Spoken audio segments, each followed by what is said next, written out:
Lección 18. Proceso de ejecución.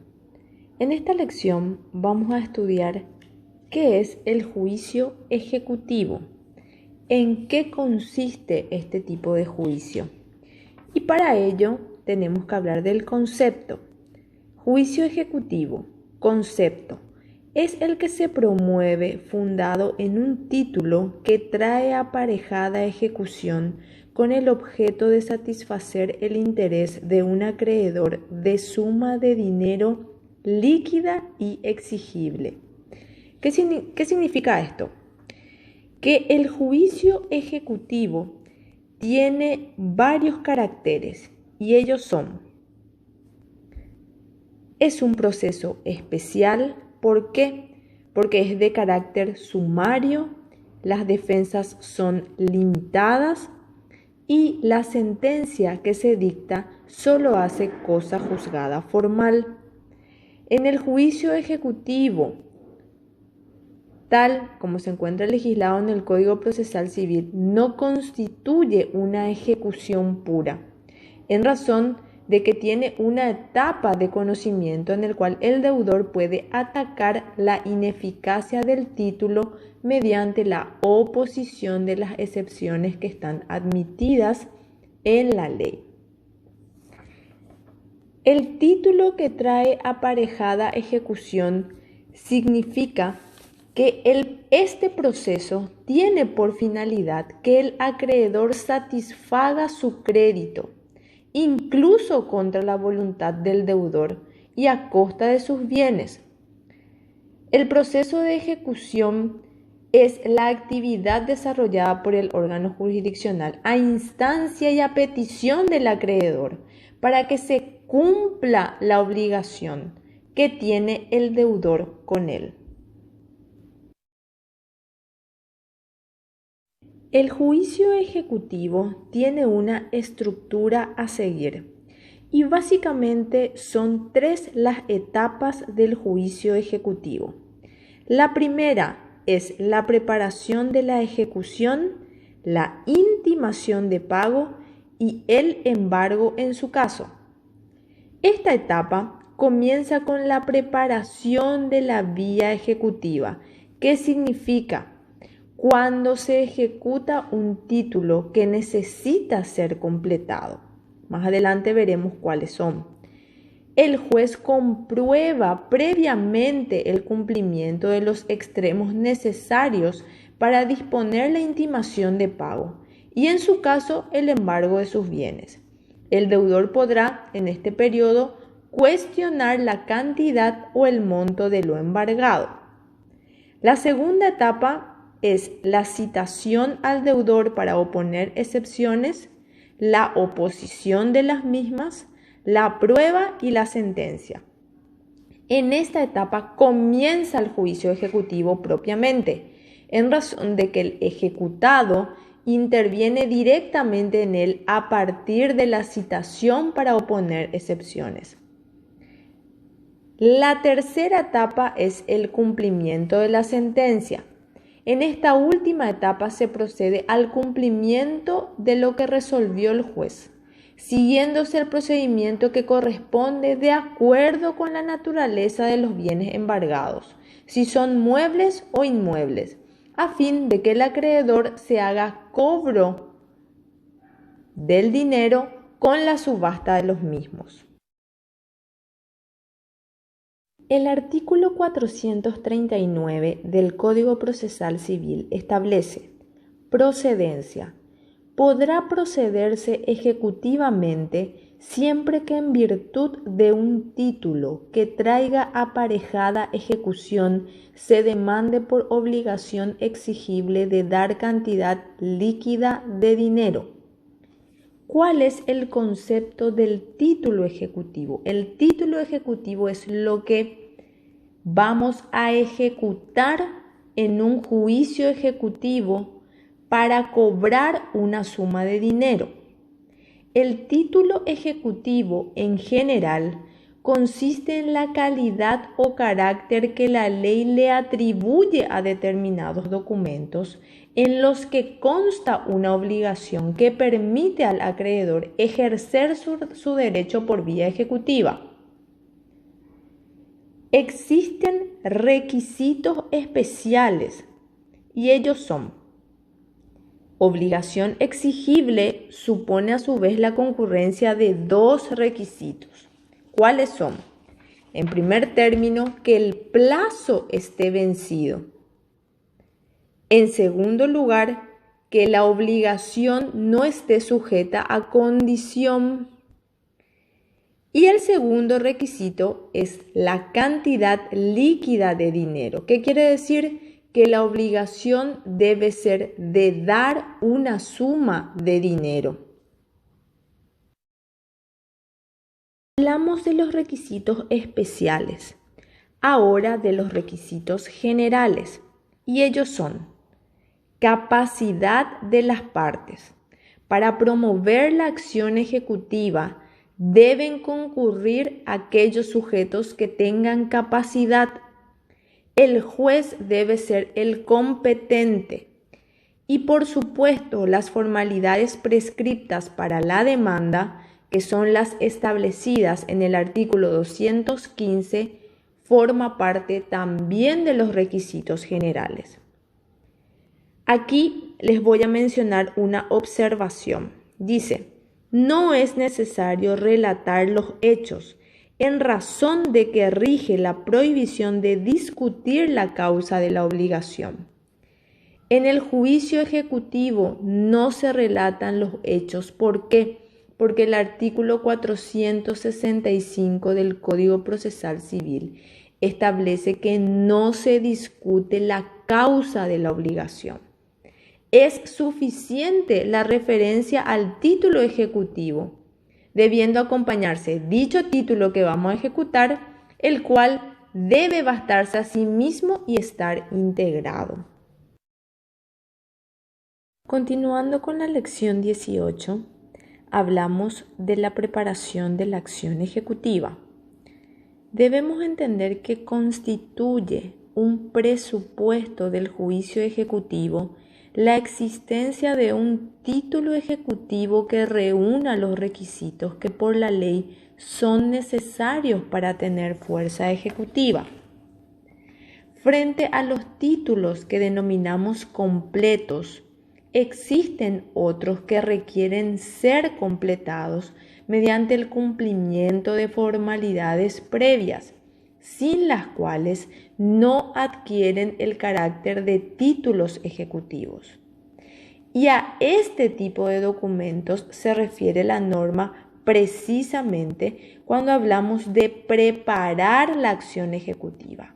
¿Qué significa? Que tenemos que completar previamente esos títulos para poder ejecutarlos. Títulos que requieren ser completados.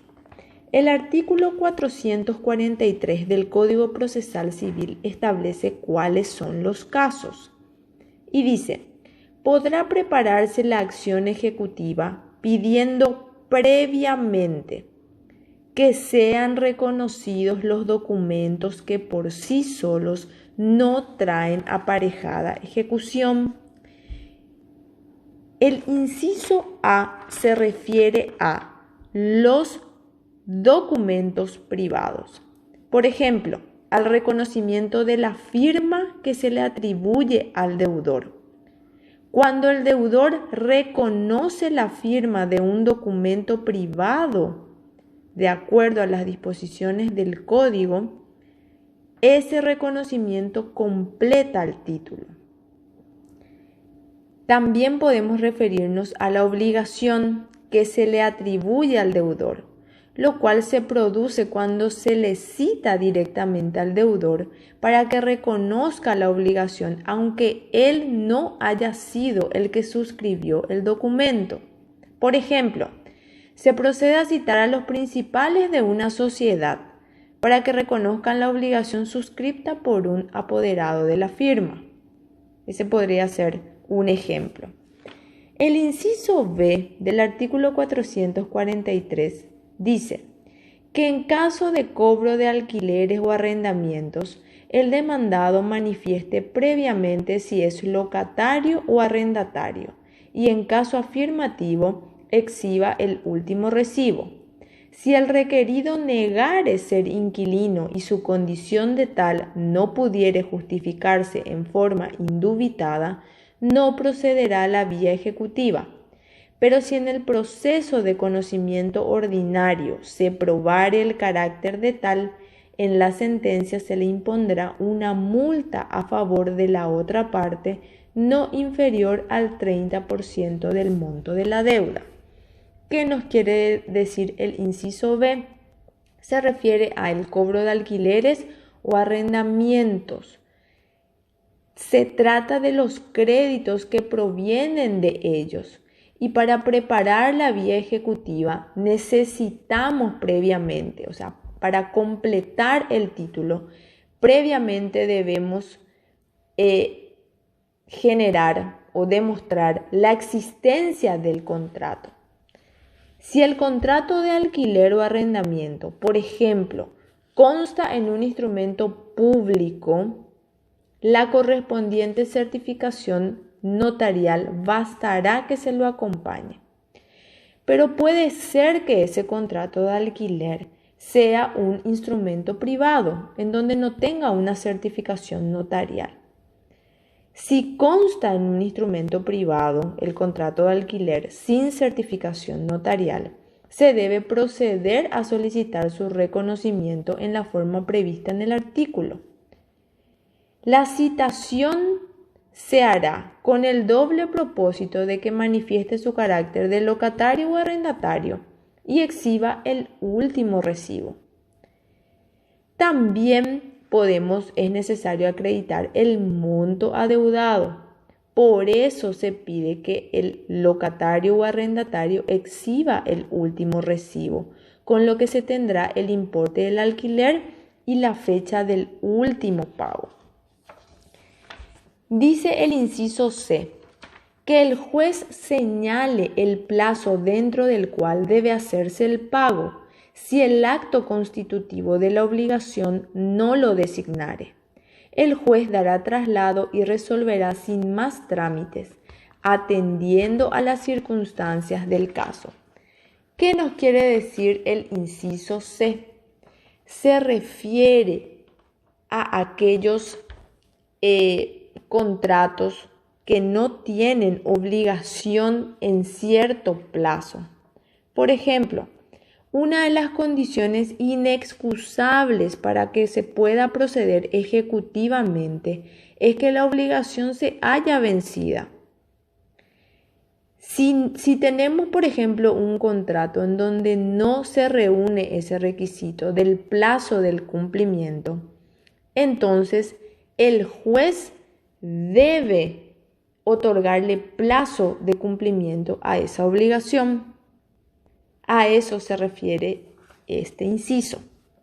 Sigamos. Inciso D. Que el deudor reconozca el cumplimiento de la condición si la obligación fuere condicional. ¿Qué nos quiere decir el inciso D? El inciso D básicamente nos habla de que constituye un presupuesto de la acción ejecutiva el que la obligación no se halle sujeta a una condición, lo que significa que se cita al demandado para que comparezca, bajo apercibimiento de que en caso de incomparecencia o falta de respuesta categórica, se tendrá por reconocido el cumplimiento de la condición. El siguiente inciso establece que el presunto deudor reconozca haberse cumplido las obligaciones pactadas en su favor cuando el título consistiere en un contrato bilateral. ¿Por qué? Porque un contrato cuando es bilateral engendra obligaciones recíprocas. Por ejemplo, un contrato de compraventa. En esta clase de contrato, una de las partes puede exigir el cumplimiento de las obligaciones contraídas por la otra, si ella justifica haber cumplido la suya u ofreciere cumplirla. Si el demandado niega que el actor ha cumplido las obligaciones a su cargo, no procederá a la vía ejecutiva. El artículo 444 del Código Procesal Civil nos habla de la forma de la citación.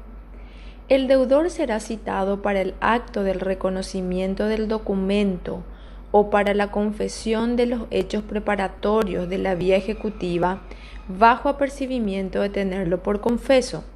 Si no compareciere ni excusare su incomparecencia con justa causa, o si, compareciendo, se negare a declarar o no contestare categóricamente, se hará efectivo el apercibimiento sin perjuicio de las excepciones que pudieren oponerse en su oportunidad. En el caso del inciso A del artículo anterior, si la demanda se dirige contra los herederos, estos podrán limitarse a declarar que ignoran la firma, y tratándose del inciso B, que no tienen conocimiento de los hechos, a menos que se trate de fincas ocupadas por ellos mismos. El artículo 444 establece que la notificación al demandado debe ser por cédula en el domicilio real, cumpliéndose con todas las exigencias previstas para el traslado de la demanda, acompañándose copias de la presentación y de los documentos. También el artículo 444 habilita la notificación por edictos, que si bien se encuentra legislada en el artículo 140 del Código Procesal Civil, es admisible en el supuesto de desconocerse el domicilio real del accionado o demandado.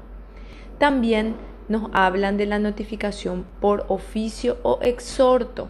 Si el demandado se haya domiciliado fuera de la jurisdicción del juzgado, pero dentro de la República del Paraguay, será notificado por oficio. En cambio, será notificado por exhorto si es que tiene domicilio fuera de la República del Paraguay. La citación al demandado deberá efectuarse bajo apercibimiento de que en caso de incomparecencia injustificada se tendrá por reconocida la firma o la obligación.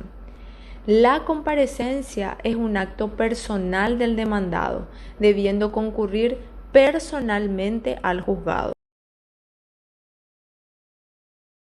La citación al demandado puede hacerse de dos modos. En la cédula de notificación se puede fijar un plazo de 3 días para que el demandado concurra dentro de él a reconocer o negar la firma o la obligación que se le atribuye, o a confesar o negar los hechos en su caso. También en la cédula de notificación se puede señalar una audiencia para que en el día y la hora que se encuentran establecidos comparezca el demandado con el mismo objeto. El artículo 446 nos habla del desconocimiento de la firma. Si la firma fuere negada por el demandado, el juez, a pedido de parte, previo dictamen de 1 o 3 peritos designados de oficio, según el monto del juicio, declarará si la firma es auténtica. ¿Qué nos quiere decir el artículo 446? Que en el caso que el demandado comparezca a la audiencia de reconocimiento de firma o de la obligación en su caso, en el caso de una negativa del demandado con relación a reconocer la firma, a pedido de parte, o sea, a pedido del demandante o del accionante, se designarán peritos a los efectos de realizar una pericia caligráfica y así determinar sobre la autenticidad o no de la firma que se le atribuye al demandado. El artículo 447 nos habla de la caducidad de las medidas preparatorias. Las medidas preparatorias de juicio ejecutivo caducarán si no se deduce la demanda dentro de 20 días de concluidas, sin necesidad de notificación alguna. La caducidad que consagra este artículo entra a funcionar en forma automática en el supuesto de que el actor no promueva la demanda dentro del plazo de 20 días. El artículo 447, cuando nos habla de las medidas preparatorias de juicio ejecutivo, se refiere a la acción preparatoria de juicio ejecutivo. La acción preparatoria de juicio ejecutivo lo realizamos cuando tenemos títulos que previamente deben ser completados por el demandante. ¿Qué quiere decir? Que los títulos no se encuentran completos, por lo tanto, previamente debemos prepararlos. Y esos casos están en el artículo 443 del Código Procesal Civil. Cuando realizamos esas diligencias establecidas en el artículo 443, cuando el título que queremos ejecutar aún no se encuentra completo, posterior a ese trámite de acción preparatoria de juicio ejecutivo, convertimos el título de incompleto a completo y es ahí donde iniciamos propiamente el juicio ejecutivo. Y para ello tenemos un plazo de 20 días posteriores al auto interlocutorio por el cual se establezca de que el título que vamos a ejecutar se encuentra completo. Por ejemplo, si queremos que se reconozca una firma, si tenemos un pagaré sin certificación de firmas o un contrato de alquiler sin certificación de firmas, ese título se encuentra incompleto. ¿Cómo lo completamos? A través del reconocimiento de firma del demandado mediante la acción preparatoria del juicio ejecutivo. Cuando obtengamos el reconocimiento propiamente por parte del demandado de esa firma o que no comparezca el mismo con causa justificada o que por medio de una pericia se establezca que sí le corresponde esa firma, la consecuencia de todo ese trámite es un auto interlocutorio. Y posterior a ese auto interlocutorio que convierte el título de incompleto a completo, se computan los 20 días para iniciar el juicio ejecutivo.